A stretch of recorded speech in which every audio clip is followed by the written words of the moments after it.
भगवान शंकर का पार्वती के पास वृद्ध ब्राह्मण के रूप में आना।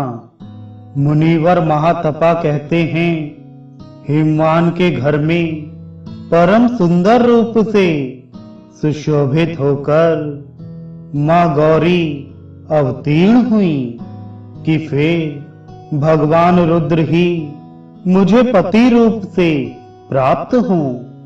इस संकल्प से त्रिलोचन भगवान शंकर का स्मरण करते हुए उन्होंने पुनः कठोर तपस्या आरंभ कर दी।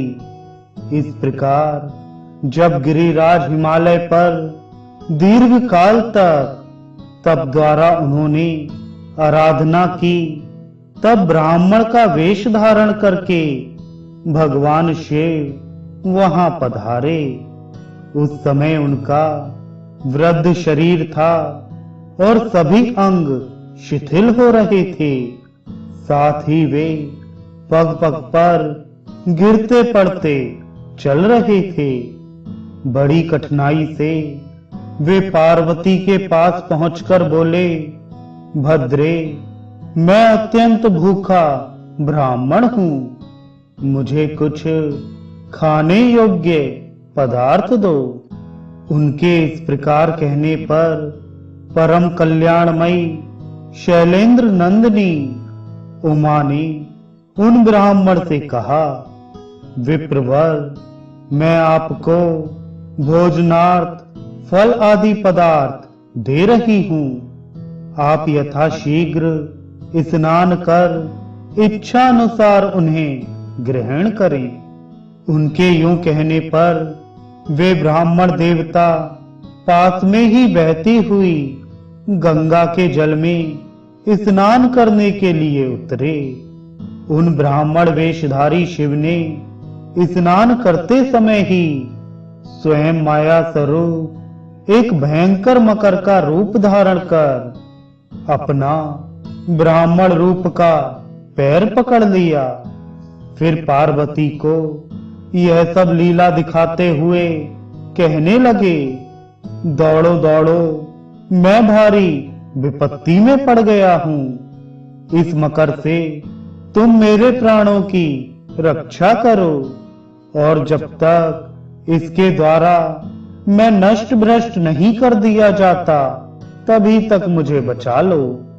ब्राह्मण के ऐसा कहने पर पार्वती ने सोचा, गिरिराज हिमालय तो मेरे पिता हैं, उनका मैं प्रीतभाव से स्पर्श करती हूं और भगवान शंकर का पति भाव से, पर मैं तपस्विनी कैसे इन ब्राह्मण देवता को स्पर्श करूं।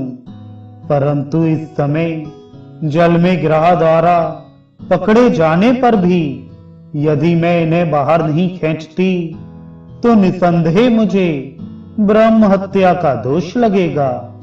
दूसरी बात यह है कि अन्य धर्म जनित त्रुटियों या प्रत्यवायों का प्रायश्चित द्वारा शोधन भी संभव है, किंतु इस ब्रह्म हत्या दोष का तो शोधक कोई प्रायश्चित भी नहीं दिखता।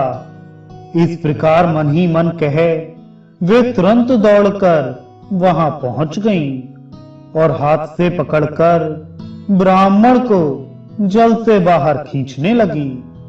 इतने में वे देखती क्या हैं कि जिन भूत भावन शंकर की आराधना के लिए वे तपस्या कर रही थी, स्वयं वे शंकर ही उनके हाथ में आ गए हैं। इस प्रकार उन्हें देखकर वे लज्जित हो गईं और पूर्व समय का त्याग उन्हें स्मरण हो आया।